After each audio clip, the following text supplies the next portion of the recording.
Hello मित्रांनो, जिजाऊ प्रबोधिनी या आपल्या नवीन यूट्यूब चॅनलवरती तुमच्या सगळ्यांचं स्वागत आहे. आज आपण इंडो पॅसिफिक या रिजनविषयी बघणार आहोत. आणि या रिजनविषयी म्हणण्यापेक्षा या रिजनची माहिती देणार वेगळं लेक्चर ऑलरेडी मी बनवून ठेवलेलं आहे. परंतु इथं इंडो पॅसिफिकमध्ये चायना कसं स्वतःचं वर्चस्व निर्माण करतोय आणि त्या वर्चस्वामुळे इंडियाला कसा धोका आहे हे आपण खऱ्या अर्थानं समजावून घेण्याचा प्रयत्न करणार. मग थोडक्यात तुम्हाला इंडो पॅसिफिकचं महत्त्व जर सांगायचं झालं तर याचं महत्त्व असं आहे की पहिलं तर इंडो पॅसिफिक रिजनमध्ये जगातली निम्म्यापेक्षा जास्त पॉप्युलेशन राहते. त्याच्यामध्ये जगातली 60% पेक्षा जास्त जी यूथ आहे ती यूथ या एरियामध्ये आपल्याला आढळते. त्याचबरोबर आता जास्त पॉप्युलेशन आहे म्हणजेच काय तर मार्केट खूप मोठ्या प्रमाणात अवेलेबल आहे इथं. मार्केट खूप बिग मार्केट अवेलेबल आहे, ग्रेट मार्केट अवेलेबल आहे इथं. आणि ग्रेट मार्केट अवेलेबल असल्यामुळं प्रत्येक कंट्री काय करणार आहे तर या मार्केटमध्ये स्वतःचा जास्त व्यापार कसा वाढवता येईल हे बघणार आहे. आणि त्याच्यामध्ये चायना कुठं मागं राहिलेलं नाही, चायना तेच करण्याचा खरं तर प्रयत्न करतोय. आता इंडो पॅसिफिक रिजन आपण का म्हणतो तर इंडियन ओशन आणि पॅसिफिक ओशन या दोन ओशनचा मिळून हा एरिया बनलेला आहे. त्यामुळे आपण त्याला इंडो म्हणजे इंडियन ओशन आणि पॅसिफिक म्हणजे पॅसिफिक ओशन त्याला मिळून आपण इंडो पॅसिफिक रिजन म्हणतो. ही बेसिक इन्फॉर्मेशन. आणि या इंडो पॅसिफिक रिजनचा डायरेक्ट भाग कोण कोण आहे तर ह्या साऊथ ईस्ट एशियन कंट्रीज आहेत आणि त्याच्याबरोबर इंडिया हा खरं तर भाग आहे आणि ऑस्ट्रेलिया हा खरं तर भाग आहे.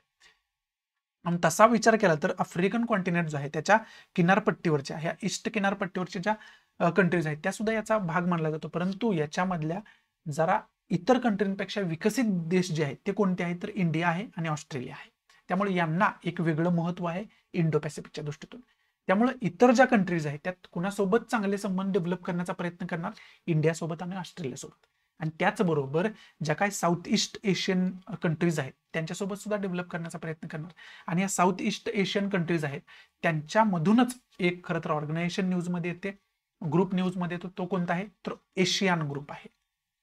एशियन ग्रुपला आपण काय म्हणतो तर association of south east Asian nations असं आपण संबोधतो. आणि याच्याबरोबर खरं तर चांगले संबंध डेव्हलप करण्याचा प्रत्येक कंट्री प्रयत्न करते. कारण का तर मोठ्या प्रमाणात मार्केट अवेलेबल होतं आणि मोठ्या प्रमाणात त्यांना त्यांच्याबरोबर व्यापार करता येईल. आणि हा एरिया सुद्धा याचं स्ट्रॅटेजिकल इम्पॉर्टंट का आहे तर जगातला निम्म्यापेक्षा व्यापार जो आहे, निम्म्यापेक्षा जास्त व्यापार जो आहे तो याच एरियामधून होतो, या समुद्री मार्गेच होतो. त्याच्याशिवाय जगाला पर्याय नाही. त्यामुळे सुद्धा याचं वेगळं एक स्ट्रॅटेजिक इम्पॉर्टन्स सुद्धा आहे. म्हणजे सर्वांगीणच खरं तर याचं इम्पॉर्टन्स आपल्याला असलेलं कुठंतरी आपल्याला पाहावंच मिळतं. आणि या एरियावरती चायना जो आहे तो वारंवार इलिगली हस्तक्षेप याच्यावरती करण्याचा प्रयत्न करत असतो, कब्जा करण्याचा प्रयत्न करत असतो. आणि साऊथ चायना सी जो आहे तो या ठिकाणी साऊथ चायना सी आहे आणि हा साऊथ चायना सी सुद्धा याचाच एक पार्ट आहे. आणि साऊथ चायना सी विषयी तर आपण अनेक वेळा न्यूजमध्ये बघितले की या एरियावरती चायना जो आहे तो इलिगल कब्जा करण्याचा प्रयत्न करत असतो, इन्फ्लुअन्स तिथं दाखवण्याचा प्रयत्न करत असतो स्वतःच.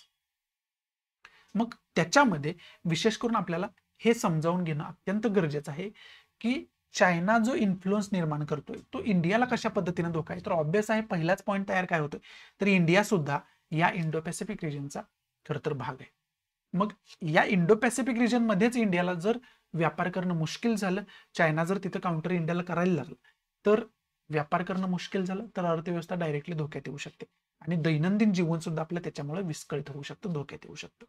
हा डायरेक्ट इफेक्ट आहे आणि तोच खऱ्या अर्थानं आपल्याला या लेक्चरमध्ये डिस्कस करायचा. आणि साऊथ चायना सीचा आपण बोलत होतो, त्या साऊथ चायना सी मध्ये इंटरनॅशनल कोर्ट ऑफ जस्टिसनं सुद्धा चायनाला फटकारलं होतं, सांगितलं होतं की हा इलिगल हस्तक्षेप आहे. तरी सुद्धा त्या निर्णयाला जुगारून चायनानं पुन्हा तशा पद्धतीच्या ऍक्टिव्हिटी सुरू केल्या होत्या. आणि लाईन ऑफ ऍक्च्युअल कंट्रोलवरती खरं तर आपल्याला चायना पहिल्यापासून त्रास देत आलाय, याच्यामध्ये काही दुमत असण्याचं कारण नाही. म्हणजेच काय तर चायनाच्या दोन महत्वाच्या पॉलिसीज आहेत ढोबळमानाने सांगायचं झालं तर. एक तर मनी पॉवर ते यूज करतात आणि वर्चस्व निर्माण करण्याचा प्रयत्न करतात, जसं की श्रीलंकेबरोबर केलं. हम्बनटोटा पोर्ट जवळजवळ कब्जाच केला त्याच्यावरती त्यांनी. 99 इयर लीजवरती घेतलेला आहे, 99 वर्षाच्या करावरती घेतलेला आहे. म्हणजे जवळजवळ 99 वर्ष म्हणजे काय तर जवळजवळ त्यांचाच ताबा आहे त्याच्यावरती. नसल तर ते मसल पॉवर वापरतात, म्हणजे मनी पॉवर तर वापरतात किंवा मसल पॉवर तर वापरतात. श्रीलंकेना जवळजवळ $8 बिलियन कर्ज त्यांनी दिलं, $8 अब्ज कर्ज दिलं. आणि त्याचे जे आपण म्हणू शकतो नियम वगैरे अटी वगैरे आहेत ते अशा आहेत की श्रीलंका ते कधीच फेडू शकणार जर डिटेलमध्ये त्याचा आपण अभ्यास केला. म्हणजे इथं काय केलं त्यांनी तर मनी पॉवर वापरली. आणि मसल पॉवरचं एक्झाम्पल काय तर आपल्याबरोबर जे लाईन ऑफ ऍक्च्युअल कंट्रोलवरती चायना वारंवार करण्याचा प्रयत्न करत असतात ते विस्तारवादाचं धोरण आहे त्यांचं. ते कशाच्या बेसिसवर आहे तर मसल पॉवरच्या बेसिसवर आहे. आणि साऊथ चायना सी मध्ये सुद्धा मसल पॉवर ते वापरण्याचा प्रयत्न करत आहेत.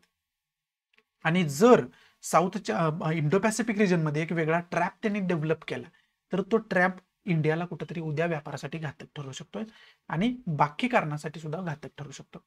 आणि ते जगाला सुद्धा घातक ठरू शकतो. जगाला कसं काय तर जगाच्या म्हणू शकतो आपण निम्मापेक्षा जास्त व्यापार कुठनं चालतोय तर इंडो पॅसिफिक रिजन मधून चालतोय. त्यामुळं तो इंडियाला तर धोका आहे, आव्हान आहेच, पण तो जगाला सुद्धा आव्हान आणि धोका आहे. त्यामुळे तर युरोपियन कंट्री जे आहेत किंवा युनायटेड स्टेट ऑफ अमेरिका आहे त्यांची पॉलिसी काय तर काउंटर पॉलिसी आहे त्यांची. कुणाला काउंटर करण्यासाठी चायनाला काउंटर करण्यासाठी. म्हणून तर त्यांची पॉलिसी काउंटर पॉलिसी म्हणून ओळखली जाते. ते सुद्धा आपल्याला माहिती असणं कुठेतरी गरजेचं आहे. मग याची जर थोडीफार डिटेल इन्फॉर्मेशन आपण बघायचा प्रयत्न केला तर ते डिटेल इन्फॉर्मेशन काय तर चायना काय करत असतोय तर एक ट्रॅप डेव्हलप करण्याचा प्रयत्न करत असतो. कुठं इंडो पॅसिफिक रिजनमध्ये. मग ट्रॅपचं एक्झाम्पल म्हटलं तर श्रीलंकेबरोबर काय केलं तर त्यांनी कर्ज त्यांना मनी पॉवर वगैरे वापरून हम्बनटोटा पोर्ट त्यांनी स्वतःच्या ताब्यात घेतलं.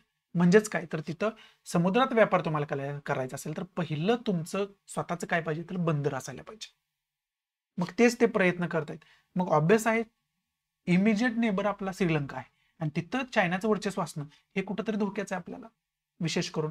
आणि तेही बंदरावरती वर्चस्व असणं हे धोक्याचं आपल्या व्यापारासाठी.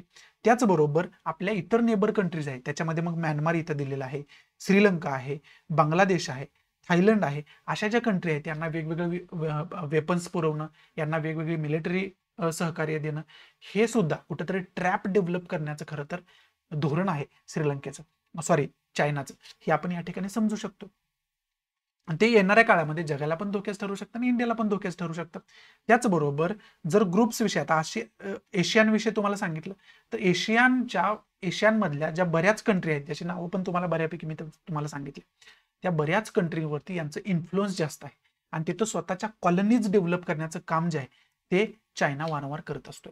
जसं की ब्रिटिशांनी आपल्यात कॉलनी डेव्हलप केली आणि त्यानंतर आपल्यावरती राज्य केलं तशाच पद्धतीनं ईस्ट एशियन कंट्रीज जे आहेत साऊथ ईस्ट एशियन कंट्रीज आहेत त्यात ते काय करतायत तर स्वतःच्या कॉलनीज डेव्हलप करण्याचा प्रयत्न करतात, वसाहती डेव्हलप करण्याचा प्रयत्न करतात आणि तिथं मग तशा पद्धतीचा ट्रॅप डेव्हलप करण्याचा त्यानंतर प्रयत्न करतात. त्याचंच एक एक्झाम्पल आपण रोड अँड बेल्ट इनिशिएटिव्ह म्हणू शकतो. हे रोड अँड बेल्ट इनिशिएटिव्हला इंडियाचा काय विरोध आहे तर अशा पद्धतीचा ट्रॅपच आहे की ज्याच्यामध्ये इंडिया अडकू शकतोय आणि चायनाच्या वर्चस्वाखाली आपल्याला जगावं लागू शकतं.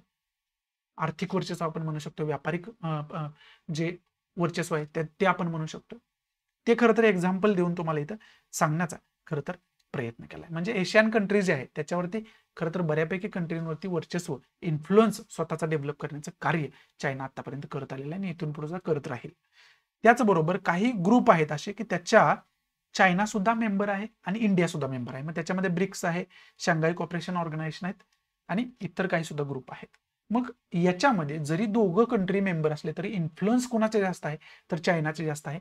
की नसल इन्फ्लुअन्स तरी चायना स्वतःचा इन्फ्लुअन्स त्याच्यामध्ये दाखवण्याचा प्रयत्न करत असते. म्हणजे कुठंतरी स्वतःच्या ट्रॅपमध्ये एखाद्या कंट्रीला अडकवायचं आणि स्वतःचं आर्थिक वर्चस्व निर्माण करायचं हे धोरण पहिल्यापासून चायनाचं राहिलेलं आहे असं आपण या ठिकाणी म्हणू शकतो. आणि हे सगळं जे डिस्कशन आहे ते कुठल्या दृष्टीतून आपण केलंय की चायना इंडो पॅसिफिक रिजनमध्ये इंडियाला कसा धोका असू शकतोय, इंडियाला कसं आव्हान असू शकतंय, त्याचबरोबर जगाला कसं आव्हान असू शकते आणि धोका असू शकते हे आपण खरं तर चर्चा करण्याचा प्रयत्न केला. इंडो पॅसिफिकचं महत्व काय ते जर आपल्याला समजलं तरच आपल्याला समजू शकते की चायना जो कारवाई करतोय ते कसं आपल्यासाठी आव्हान आहे आणि कसं आपल्यासाठी थ्रेट आहे, धोका आहे हे आपल्याला तरच समजू शकते. आशा आहे की मी तुम्हाला चांगल्या पद्धतीनं हे समजावून सांगू शकलं असेल. आवडत असेल तर आपल्या जिजाऊ प्रबोधन या चॅनलला लाईक करा, नसेल तर डिसलाईक करा आणि डिसलाईक का केलं हे कमेंट बॉक्समध्ये नक्की सांगा जेणेकरून तुमच्या इन्स्ट्रक्शननुसार त्याच्यामध्ये मी इम्प्रोव्हायझेशन करू शकेल. आणि आपल्याला जास्तीत जास्त मराठी विद्यार्थ्यांना शेअर करा जेणेकरून सर्वांना याचा फायदा होऊ शकेल. सो या ठिकाणी मी तुमची रजा घेतो. भेटू आपण अशाच इंटरेस्टिंग नवीन लेक्चरमध्ये. तोपर्यंत thanks for watching. Good bye, take care, जय हिंद.